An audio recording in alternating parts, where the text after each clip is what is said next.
From population explosion, could the world be headed to another extreme? Why is the population declining fast in some countries? Is an infertility crisis starting to build around us slowly and surreptitiously? We examine that next.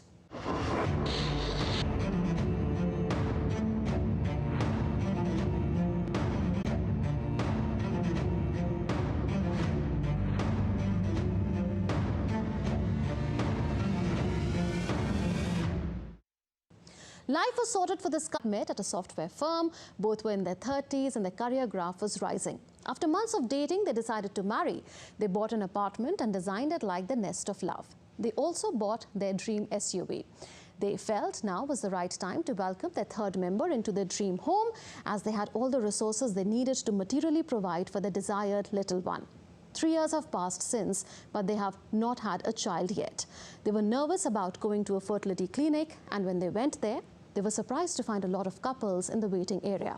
All had a shared dream to have a healthy child. So why has having a child become a dream for so many couples? Let's get to the heart of the problem. In India and many emerging economies, youth are increasingly migrating from villages and towns to urban areas in search of better education and employment opportunities. In their 20s and 30s, building their careers in a competitive work environment takes the front seat. Economic survival amid a high cost of living takes precedence. They pursue higher salaries, better increments and promotions. They make investments and then pay EMIs. They do all this while their biological clock ticks. Before they know, women go past the window of under 35 years for best fertility outcomes. One of the main reasons why women in India are pushing their age for having a family is the desire for equal opportunities at work. A lot of workplaces in India lack adequate maternity support. The thought of returning to work as young lactating mothers hinders them from even thinking of pregnancy. They feel they will lose out on a crucial number of work years because of lack of support from their workplaces. So many push their pregnancy plans until they are at a certain level where they feel their career is not endangered in any way. And that is mostly post-30s. So they wait until they are past 30. And then they discover that one or both partners have fertility problems. In some cases, these problems may not be diagnosed until they are in their late 30s, leaving little time for them to take advantage of fertility treatments or assisted reproductive technologies like the IVF. As a result, many couples end up being childless. What else leads to infertility? Besides aging bodies, stress, unhealthy sedentary lifestyles, excessive consumption of junk and processed foods, smoking, drug abuse, and excessive alcohol consumption. So how is infertility defined and how many are affected by it? WHO says infertility is a disease of the male or female reproductive system, defined by the failure to conceive after 12 months or more of regular unprotected sex. A World Health Organization report says around 18% of the global adult population, that is 1 in 6 adults in the world, experience infertility. WHO recognizes infertility as a public health issue. So how many Indian men and women are affected by infertility? This news report gives us a fair idea about the high prevalence of infertility in India.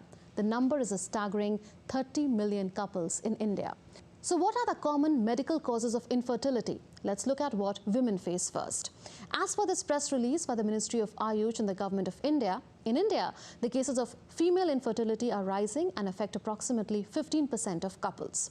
Experts point to biological causes linked to female reproductive organs, such as 1. Reduced ovarian reserve, meaning fewer eggs in the ovaries compared to people of the same age because of genetic reasons, smoking or previous ovarian surgeries. 2. Polycystic ovary syndrome or PCOS. It is a hormonal disorder that prevents ovulation or release of egg from ovary. 3. Any ovarian mass such as a cyst or endometriosis. In endometriosis, a tissue similar to the lining of the uterus grows outside the uterus. It causes severe pain in the pelvis and makes it harder to conceive. 4. Uterine problems like fibroids. Fibroids are non-cancerous growth that develops in and around the uterus. 5. Blocked fallopian tubes, caused most commonly by tuberculosis and sexually transmitted infections. And 6. Autoimmune conditions like lupus. Lupus is a disease that occurs when your body's immune system attacks your own tissues and organs. Infertility affects women and men alike. While women are often reminded about their biological clocks, it was commonly believed that age was not an issue for men's fertility. But research suggests otherwise. Age affects the fertility of men too. In fact, research shows that the full spectrum of fertility problems is on the rise in men. These include decreased sperm count, low testosterone levels, increased rates of erectile dysfunction, and testicular cancer. Lifestyle diseases such as diabetes and obesity also contribute to male infertility. The fad of consuming gym supplements permanently affects male fertility. As per the official US government website of the National Center for Biotechnology Information, of all infertility cases, approximately 40 to 50% is due to male factor infertility. So why is addressing infertility important? The reasons are simple. Every human being has a right to enjoy the highest attainable standard of physical and mental health. Individuals and couples have the right to decide the number, timing, and spacing of their children. Infertility can negate the realization of these essential human rights. Infertility has significant negative social impacts on the lives of infertile couples, and particularly women who frequently experience violence, divorce, social stigma, emotional stress, depression, anxiety, and low self-esteem. This leads to a sense of isolation and exclusion. And children also tend to become the support system of their parents as they age. Couples without children often lack that support system. While rising infertility impacts partners individually alongside their families, it also impacts economic growth trajectories of countries. You might ask how. Population decline can lead to an aging population and a shrinking workforce, and that in turn can cause an overall reduction in quality of life, government-funded programs, and national GDP. So is the world slowly losing its demographic dividend? This World Economic Forum report says fertility rates worldwide have declined by 50% over the past 70 years. This United Nations report says that in Europe, the population of 61 countries is likely to decline by 2050. Of these 61 countries, a decline of at least 10% can be seen in 26 countries. So where is the problem the most serious? Mostly in European countries and in some Asian countries too. The report estimates that Japan, Ukraine, Bosnia, Bulgaria, Croatia, Hungary, Latvia, Lithuania, Moldova, Romania, and Serbia are expected to see their populations decline by more than 15% by 2050. But it also sets the alarm bells ringing on the all-pervading infertility crisis in Europe, because the report says that the fertility rate in all European countries is now below the level required for full replacement of the population in the long run. This means that the population in Europe won't be back to the levels it was at in a long time to come. What's more, Europe's population as a whole would begin to decline as early as this decade. Low fertility rate is a major contributor to this population decline. This means that women are having fewer children on average than before. Take the example of Japan, where the population is declining drastically. Japan lost more than 3 million people in the last decade. The main reason for this was Japan's low fertility rate of just 1.3. A fertility rate of more than 2 is required to keep the population stable. So how is India dealing with the challenge of infertility, and what are the solutions? Talking of India, it is alarming that less than 1% of couples who face infertility issues seek medical consultation or treatment. That means that more than 99% of Indian couples don't even seek medical intervention. So how can the infertility crisis be dealt with? One, through awareness creation. Conversations need to normalize on the subject at homes, schools, and colleges. More awareness needs to be created among the younger generations, because doctors say that a good proportion of the causes of infertility can be prevented. So why not prevent them? There are treatments too. So lifestyle changes, yoga, medication, surgery, assisted reproductive technology, other medical interventions, and even traditional alternative medicine like Ayurveda may help. Two, through empathy. The journey of fertility is an emotional one for couples. It is essential to comprehend their individual preferences, honor their choices, adopt a supportive approach, and acknowledge the emotional toll infertility takes on their well-being. So it is important to provide holistic and empathetic care to those undergoing fertility treatments. Three, by ensuring access to affordable and quality treatment. One of the major hurdles in India is the lack of access to high quality and affordable diagnosis and treatment. Government-aided access to fertility treatment is limited in India.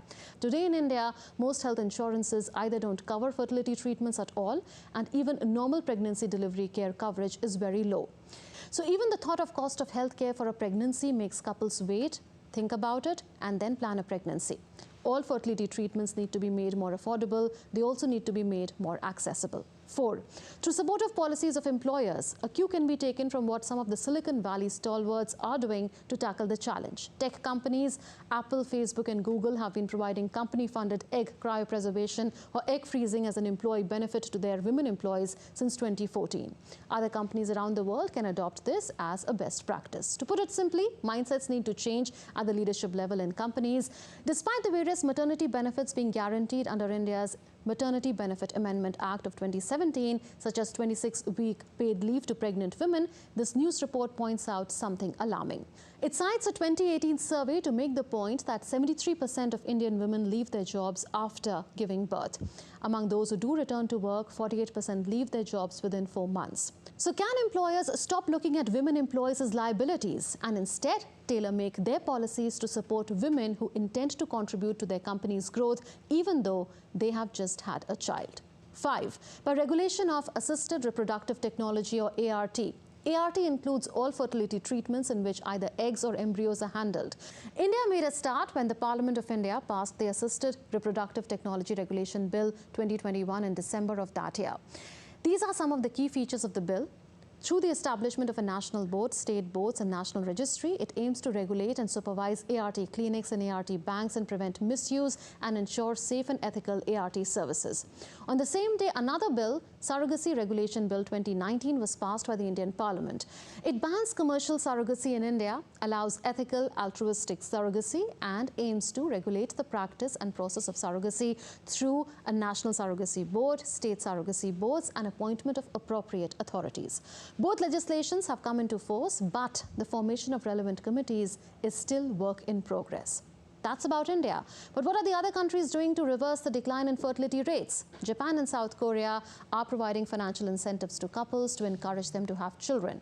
To avert the shrinking population trend, European Commission has recommended member states to take decisive actions like offering tax benefits, reducing childcare costs, and helping the young population get access to affordable housing. So there is action, but more is needed. To put it simply, we as individuals, families, societies, employers and governments need to do all that is required to tackle this silent epidemic of infertility. We owe it to our future.